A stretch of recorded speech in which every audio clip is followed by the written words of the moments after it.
जय Hind. Religious and social reform movements के बारे में हम बातचीत कर रहे थे और इससे पिछले वाले सेशन में हमने बात की थी about the factors which led to the desire for reforms. और जो भी हमने इससे पिछले वाले सेशन में पढ़ा उसी का एक्सटेंशन है आज का हमारा टॉपिक। आज हम बात करेंगे about social and ideological basis for reform. Basically इससे पिछले वाले सेशन में हमने इन जनरल फैक्टर्स के बारे में पढ़ा था। आज हम बात करेंगे कि ये जितने भी रिफॉर्म मूवमेंट्स हुए इनके पीछे स्पेसिफिकली क्या सोशल बेस था और क्या आइडियोलॉजिकल बेस था। सोशल बेस से मतलब इंडियन सोसाइटी का वो सेक्शन ऑफ द पीपल जो कि इन रिफॉर्म मूवमेंट्स के लिए रिस्पॉन्सिबल थे, और वो सेक्शन कौन सा था? वो थी मिडिल क्लास। इस मिडिल क्लास के बारे में अपने को पढ़ना है। और दूसरा, ये जितने भी रिफॉर्म मूवमेंट्स हुए इनके पीछे आइडियोलॉजिकल बेस क्या था, आइडियोलॉजी क्या थी, इंटेलेक्चुअल क्राइटेरिया क्या था, इसके बारे में भी आज अपने को बातचीत करनी है। और फिर ये जितने भी रिफॉर्म मूवमेंट्स हुए इनको दो ब्रॉड कैटेगरीज में डिवाइड करके पढ़ा जा सकता है, देखा जा सकता है। ये दो ब्रॉड कैटेगरीज कौन सी हैं उसके बारे में भी आज अपने को बातचीत करनी है। अच्छा, वीडियो पे लाइक के बटन को दबा दो, शेयर कर दो अपने सोशल मीडिया हैंडल्स पे और चैनल को सब्सक्राइब कर लो। देखो शुरू करते हैं। सबसे पहले हम बात करेंगे social and ideological basis for the reform movements. ये जितने भी रिफॉर्म मूवमेंट्स हुए इनके पीछे सोशल बेस क्या था, इनके पीछे आइडियोलॉजी क्या थी। और अगर बात की जाए सोशल बेस की तो middle class was responsible for the reform movements in our country. और इस मिडिल क्लास की बातचीत थोड़ा बहुत हमने इससे पिछले वाले सेशन में भी की थी। बेसिकली 19th सेंचुरी की जो इंडियन सोसाइटी है उसमें एक नई मिडिल क्लास का इमरजेंस देखने को मिल रहा है। और ये जो नई मिडिल क्लास है ये एडुकेटेड है, ये पढ़ी लिखी है। ये जो न्यू मिडिल क्लास है इसके पास में अपना थोड़ा बहुत पैसा भी है। और ज़्यादा इम्पोर्टेंट ये है कि ये जो न्यू मिडिल क्लास है इसको दुनिया में और स्पेशली यूरोप में जो भी कंटेम्प्रेरी डेवलपमेंट्स हो रहे हैं या जो भी डेवलपमेंट्स हो चुके हैं उनकी जानकारी है, उनकी अवेयरनेस है। फॉर एग्जाम्पल इस न्यू मिडिल क्लास को पता है अबाउट द फ्रेंच रिवॉल्यूशन जो कि हुआ 1789 में। इस न्यू मिडिल क्लास को पता है अबाउट द रशियन रिवॉल्यूशन जो कि हुआ 1917 में। इस न्यू मिडिल क्लास को पता है about the industrial revolution in Europe जो कि हुआ 1750s में। इनफैक्ट इस न्यू मिडिल क्लास को यूरोपियन हिस्ट्री की जानकारी है और इस मिडिल क्लास को पता है कि यूरोप की जो मिडिल क्लास थी उसने बड़ा लंबा स्ट्रगल किया है एरिस्टोक्रेसी के अगेंस्ट में, वहाँ की राजाशाही के अगेंस्ट में। तब जाके वहाँ पे जो वेरियस फॉर्म्स ऑफ डिस्क्रिमिनेशंस हुआ करते थे उनसे छुटकारा मिला था। इस न्यू मिडिल क्लास को पता है about the concept of humanism. Basically इंसानों के बीच में डिस्क्रिमिनेट नहीं किया जा सकता। ये जो न्यू मिडिल क्लास है इसको ये भी अंडरस्टैंडिंग डेवलप हो रही है कि ब्रिटिशर्स, छोटा सा ग्रुप ऑफ पीपल, वो इतने बड़े इंडियन कल्चर पर रूल कर पा रहे हैं बिकॉज हमारा जो सोशल स्ट्रक्चर है उसमें कुछ वीकनेसेस हैं। जैसे हम कास्ट के नाम पे डिवाइडेड हैं, जैसे हमने विमेंस को ऑप्रेस किया है, सप्रेस किया है। और इस न्यू मिडिल क्लास को ये समझ में आ रहा है कि अगर हमें ब्रिटिशर्स को बाहर निकालना है, ट्रू सेंस में यूनाइट होना है, तो हमें अपने सोशल स्ट्रक्चर की वीकनेसेस को दूर करना पड़ेगा, रिफॉर्म्स करने की ज़रूरत है। ये जो न्यू मिडिल क्लास है ये रैशनल पे ऑपरेट कर रही है। ये जो न्यू मिडिल क्लास है ये रीजन के बेसिस पे काम करती है। ये जो न्यू मिडिल क्लास है ये लॉजिक के बेसिस पे काम कर रही है। और ये जो न्यू मिडिल क्लास है इसका साइंटिफिक आउटलुक है। और ये न्यू मिडिल क्लास रिलीजन पे आंख बंद करके भरोसा नहीं करती है। ये new middle class priestly class के ऊपर आंख बंद करके भरोसा नहीं करती है। ये नई मिडिल क्लास रीजन की लाइट में, लॉजिक की लाइट में, साइंस की लाइट में इस रिलीजन को, इस प्रीस्टली क्लास को क्वेश्चन करने के लिए तैयार है। और यही न्यू मिडिल क्लास जो कि एडुकेटेड है वो रिस्पॉन्सिबल है रिफॉर्म मूवमेंट्स के लिए।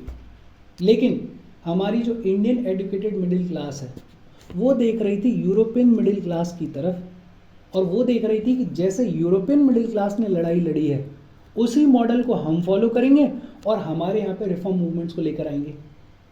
और जब भी हम वर्ल्ड हिस्ट्री के बारे में बात करेंगे तो बात करेंगे इस यूरोपियन मिडिल क्लास के बारे में।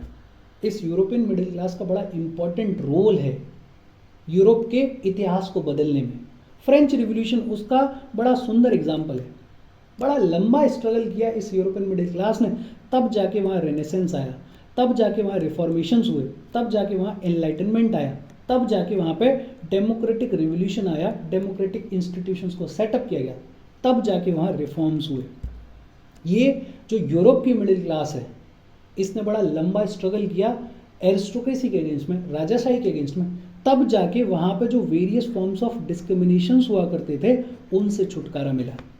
और हमारी जो इंडियन एडुकेटेड मिडिल क्लास है वो देख रही थी यूरोपियन मिडिल क्लास की तरफ कि जैसे जैसे यूरोपियन मिडिल क्लास ने लड़ाई लड़ी वैसे ही हम अपनी लड़ाई को लड़ेंगे और रिफॉर्म मूवमेंट्स लेकर आएंगे। लेकिन यूरोप की मिडिल क्लास में और इंडियन एडुकेटेड मिडिल क्लास में कुछ फंडामेंटल डिफरेंसेस थे। डिफरेंसेस क्या थे? ये जो यूरोप की मिडिल क्लास है इसका इमर्जेंस हुआ because of industrial revolution. Industrial revolution जिसकी शुरुआत लगभग 1750s में हो गई थी इन द यूरोप। यूरोप की जो मिडिल क्लास है वो इंडस्ट्रियल रिवोल्यूशन की वजह से इमर्ज हुई।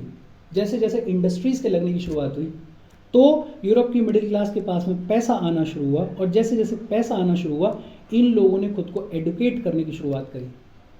और ऐसी क्लास जिसके पास में पैसा आ गया है, जो एडुकेट हो गई है, वो तो चैलेंज करेगी। और वही हुआ, यूरोप की मिडिल क्लास ने भी वहाँ की एरिस्टोक्रेसी को, वहाँ की राजाशाही को चैलेंज करने की शुरुआत करी।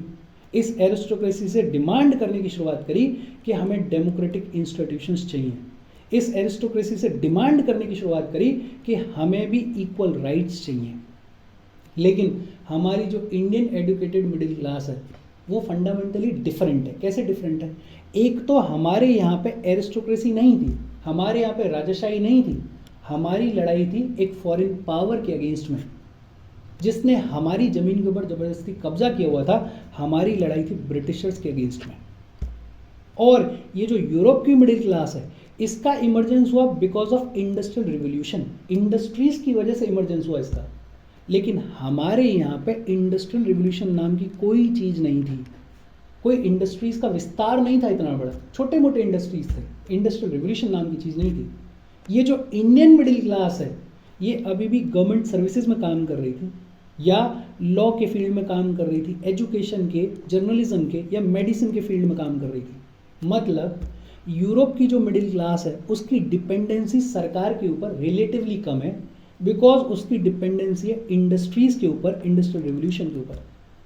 हमारी जो इंडियन एडुकेटेड मिडिल क्लास है उसकी सरकार के ऊपर रिलेटिवली डिपेंडेंसी ज़्यादा है, बिकॉज उसकी कमाई कहाँ से हो रही है? गवर्नमेंट सर्विसेज से हो रही है। वो अगर कोई प्रोफेशन कर रहे हैं, जैसे कोर्ट्स में जाके लॉ प्रैक्टिस कर रहे हैं, तो वो कोर्ट्स भी किसके हैं? सरकार के। स्कूल्स भी किसके हैं? वो भी सरकार के। जर्नलिज्म अगर किया जा रहा है तो वो भी सरकार की निगरानी में हो रहा है। तो हमारी जो इंडियन एडुकेटेड मिडिल क्लास है उसकी डिपेंडेंसी रिलेटिवली ज़्यादा है ऑन द गवर्नमेंट। इनफैक्ट ये जो यूरोप की मिडिल क्लास है इसने लड़ाई लड़ी थी लैंडेड एरिस्टोक्रेसी के अगेंस्ट में, राजाशाही के अगेंस्ट में। और राजाशाही के पास में जो धन के नाम पे, संपत्ति के नाम पे चीज़ हुआ करती थी वो लैंड हुआ करती थी। तो यहाँ की यूरोप की जो मिडिल क्लास है वो तो जमीन वाले जो बड़े बड़े जमींदार हैं और जो राजाशाही के लोग हैं उनके अगेंस्ट में लड़ाई लड़ रहे थे। और हमारी जो इंडियन एडुकेटेड मिडिल क्लास है उसके पास में तो खुद की ज़मीन हुआ करती थी। बट जो मेन फंडामेंटल डिफरेंस है वो क्या है कि एक तो यूरोप की जो मिडिल क्लास है उसकी लड़ाई थी राजाशाही के अगेंस्ट में, हमारी लड़ाई थी फॉरेन पावर के अगेंस्ट में। और दूसरा, ये जो यूरोप की मिडिल क्लास है इसका इमर्जेंस हुआ बिकॉज ऑफ इंडस्ट्रियल रिवोल्यूशन। हमारे यहाँ पे इंडस्ट्रियल रिवोल्यूशन का रोल नहीं है। हमारी जो इंडियन एडुकेटेड मिडिल क्लास है उसकी डिपेंडेंसी अभी भी गवर्नमेंट सर्विसेज के ऊपर है, उसकी डिपेंडेंसी अभी भी प्रोफेशंस के ऊपर है। बट फिर भी ये जो इंडियन मिडिल क्लास है ये पढ़ लिख गई है, इसको एक अंडरस्टैंडिंग डेवलप हो गई है, तो ये कोशिश करेगी। और उसी कोशिश का नतीजा है कि हमारे यहाँ पे religious and social reform movements हुए। फिर दूसरा सवाल आता है कि आइडियोलॉजिकल बेस क्या था? ये जो मिडिल क्लास है ये किस आइडियोलॉजी के तहत इन रिफॉर्म मूवमेंट्स को इम्प्लीमेंट कर रही थी? और आइडियोलॉजिकल बेस या इंटेलेक्चुअल क्राइटेरिया को 3 लेवल्स पे डिवाइड करके पढ़ा जा सकता है। एक तो रैशनलिज्म के बेसिस पे ये ऑपरेट कर रहे थे, दूसरा रिलीजियस यूनिवर्सलिज्म के बारे में ये बात कर रहे थे, और तीसरा ह्यूमनिज्म के बारे में ये बात कर रहे थे। 3 आइडियोलॉजिकल बेसिस है। क्या? रैशनलिज्म, रिलीजियस यूनिवर्सलिज्म और तीसरा ह्यूमनिज्म। रैशनलिज्म के तहत ये बात कर रहे थे रीजन के बारे में, रैशनलिज्म के तहत ये बात कर रहे थे लॉजिक के बारे में, रैशनलिज्म के तहत ये बात कर रहे थे साइंटिफिक आउटलुक के बारे में। जैसे बड़े प्रोमिनेंट, बड़े फेमस सोशल रिफॉर्मर हुए जिनका नाम था राजा राम मोहन रॉय और अक्षय कुमार दत्ता। इन्होंने रैशनल अप्रोच को प्रमोट किया कि अगर तुम्हें ट्रेडिशन को भी पढ़ना है, अगर तुम्हें कल्चर को भी पढ़ना है, अगर तुम्हें रिलीजन को भी पढ़ना है, तो रैशनल अप्रोच के तहत पढ़ो, रीजन के तहत पढ़ो। अगर ट्रेडिशन में कोई चीज़ ऐसी है जिसको लॉजिकली क्वेश्चन किया जा सकता है तो क्वेश्चन करो। अगर ट्रेडिशन में कोई चीज़ ऐसी है जिसको रीजन के थ्रू, लॉजिक के थ्रू काउंटर किया जा सकता है तो काउंटर करो। इनफैक्ट अक्षय कुमार दत्ता ने तो कहा कि rationalism is are only preceptor. Preceptor का मतलब टीचर। ये तो ये कह रहे हैं कि रैशनलिज्म, रीजन, लॉजिक, साइंस हमारा इकलौता टीचर है। और इन लोगों ने, ये लोग जो कि रैशनल अप्रोच पे काम कर रहे थे, इन्होंने जितनी भी रिलीजियस प्रैक्टिसेस हुआ करती थी, जितना भी रिलीजन के नाम पे कामकाज हो रहा था, जितना भी ट्रेडिशन था, जितना भी कल्चर था, जितनी भी सोसाइटी थी, उसको इवेल्युएट करना शुरू किया, उसको पढ़ना शुरू किया from the point of view of social utility, कि अगर कोई प्रैक्टिस ऐसी है कि उससे सोसाइटी का बेनिफिट हो रहा है तो ठीक है। अगर उस सोशल प्रैक्टिस की वजह से नुकसान हो रहा है, सोसाइटी में डिवीजन आ रहा है, कुछ लोगों के अगेंस्ट में डिस्क्रिमिनेशन हो रहा है, तो उस सोशल प्रैक्टिस को, उस रिलीजियस प्रैक्टिस को क्वेश्चन किया जा सकता है। दे रिप्लेस्ड फेथ विद रैशनैलिटी। उन्होंने फेथ को रीजन के साथ में रिप्लेस कर दिया, लॉजिक के साथ में रिप्लेस कर दिया। अब चीजें अंधविश्वास से नहीं हो रही थी, सुपरस्टिशन के बेसिस पे नहीं हो रही थी। अब ये नहीं था कि प्रीस्टली क्लास ने जो कह दिया वो अटल सत्य है। ये लोग रैशनल अप्रोच के तहत जो भी ऐसी चीज थी जो कि सोशल यूटिलिटी को हार्म कर रही थी उसको क्वेश्चन कर रहे थे।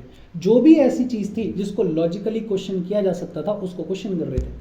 ब्रह्मो समाज जिसकी फाउंडेशन रखी राजा राम मोहन रॉय ने, उसमें कहा गया अबाउट इनफेलिबिलिटी ऑफ वेदास। इस इनफेलिबिलिटी ऑफ वेदास को रिजेक्ट किया गया। पहले तो ये माना जा रहा था कि वेदास में जो लिखा हुआ है वो अटल सत्य है, उसको क्वेश्चन किया ही नहीं जा सकता। चाहे सामने से दिख रहा है कि दिन हो रहा है, लेकिन अगर वेदास में लिखा हुआ है रात है तो उसको सत्य माना जाए। लेकिन ब्रह्मो समाज के तहत राजा राम मोहन रॉय ने कहा कि वेदास को भी क्वेश्चन किया जा सकता है। अगर उनमें आपको कोई एरर नजर आती है तो उसको भी क्वेश्चन किया जा सकता है।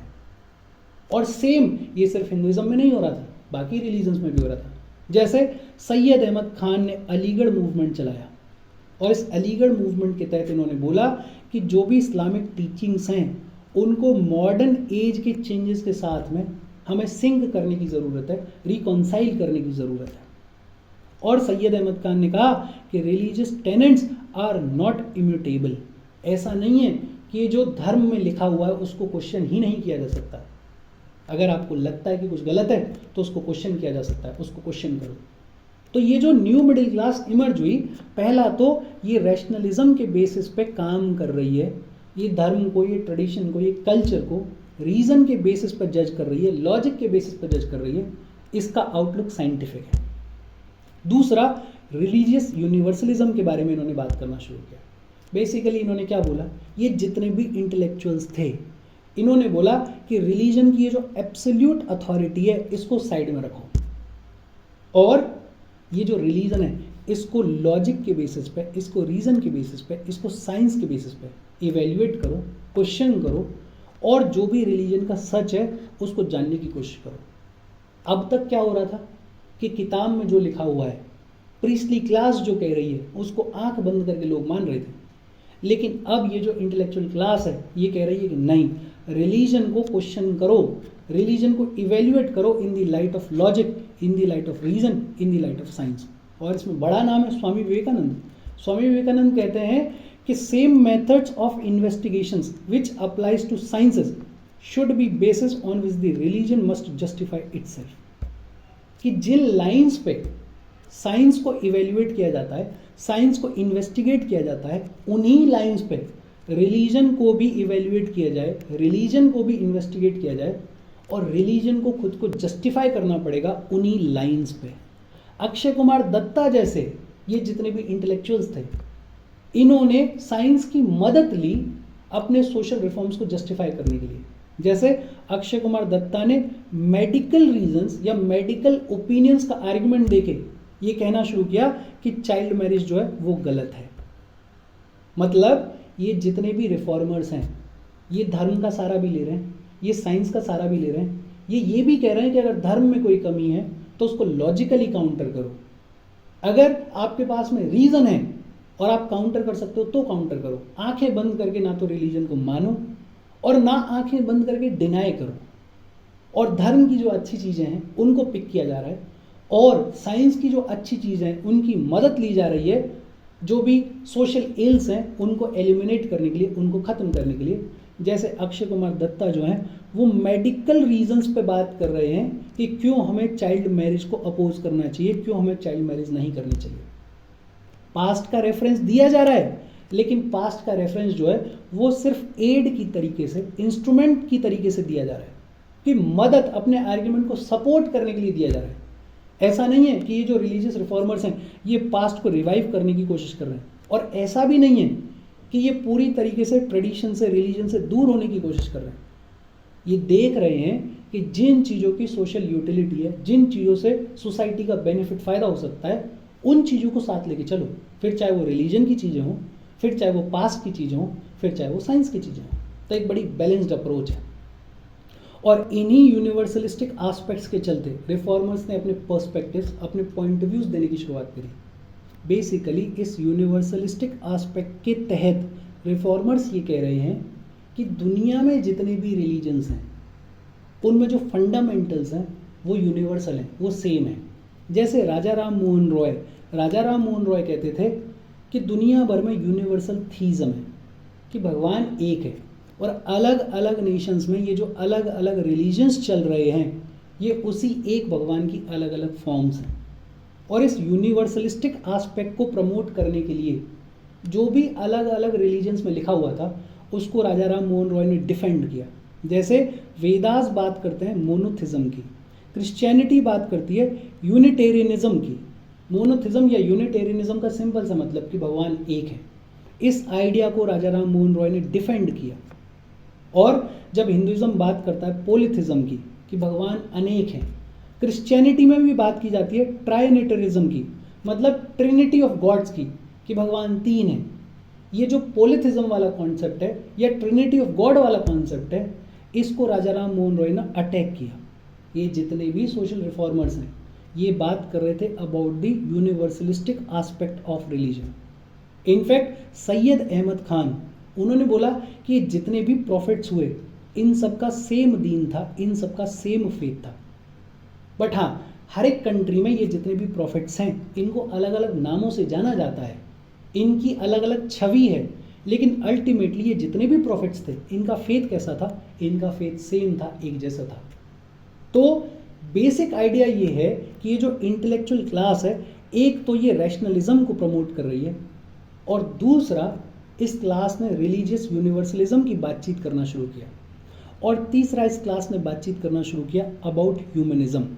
और ह्यूमनिज्म के तहत इस क्लास ने ये बोलना शुरू किया, रिफॉर्मर्स ने ये कहना शुरू किया कि ऐसी कोई भी वैल्यू जो कि ह्यूमन प्रोग्रेस को फेवर नहीं करती वो मॉरल वैल्यू हो ही नहीं सकती। मॉरल वैल्यू सिर्फ वो वैल्यू है जो कि ह्यूमन प्रोग्रेस को फेवर करती है। कॉन्सेप्ट ऑफ ह्यूमनिज्म के तहत रिफॉर्मर्स ये कह रहे हैं कि इंसानों के बीच में डिस्क्रिमिनेशन नहीं किया जा सकता, और कोई भी ऐसी वैल्यू जो कि ह्यूमन प्रोग्रेस को हिंडर करती है, रोकती है, वो मॉरल वैल्यू नहीं हो सकती, वो आइडियल वैल्यू नहीं हो सकती। जैसे विमेंस को हम ऑप्रेस कर रहे हैं, सप्रेस कर रहे हैं, इससे ह्यूमन प्रोग्रेस हिंडर होती है, ये मॉरल वैल्यू नहीं हो सकती, ये सोसाइटल वैल्यू नहीं हो सकती। जैसे कास्ट के बेसिस पे हम लोगों के साथ में डिस्क्रिमिनेशन कर रहे हैं, इससे ह्यूमन प्रोग्रेस हिंडर होती है, ये सोसाइटल वैल्यू नहीं हो सकती, ये मॉरल वैल्यू नहीं हो सकती। मॉरल वैल्यू सिर्फ वो हो सकती है जो कि ह्यूमन प्रोग्रेस के फेवर में काम करे। इनफैक्ट रिफॉर्मर्स ने रिलीजियस स्क्रिप्चर्स को ह्यूमन रीजन की लाइट में, ह्यूमन वेलफेयर की लाइट में समझने की बातचीत करने की शुरुआत करी कि ये धर्म की किताबों में जो भी लिखा हुआ है इसको ह्यूमन वेलफेयर के नज़रिए से देखो, इसको ह्यूमन प्रोग्रेस के नज़रिए से देखो। अगर कुछ ऐसा लिखा हुआ है जो कि ह्यूमन प्रोग्रेस को फेवर करता है तो उसको साथ लेके चलो, लेकिन अगर कुछ ऐसा लिखा हुआ है जो कि ह्यूमन प्रोग्रेस के अगेंस्ट में जाता है, अगर कुछ ऐसा लिखा हुआ है जो कि ह्यूमन वेलफेयर के अगेंस्ट में जाता है, तो उसको क्वेश्चन किया जा सकता है, उसको क्वेश्चन किया जाना चाहिए। रिफॉर्मर्स ने प्रीस्टली डोमिनेंस को अटैक करने की शुरुआत करी।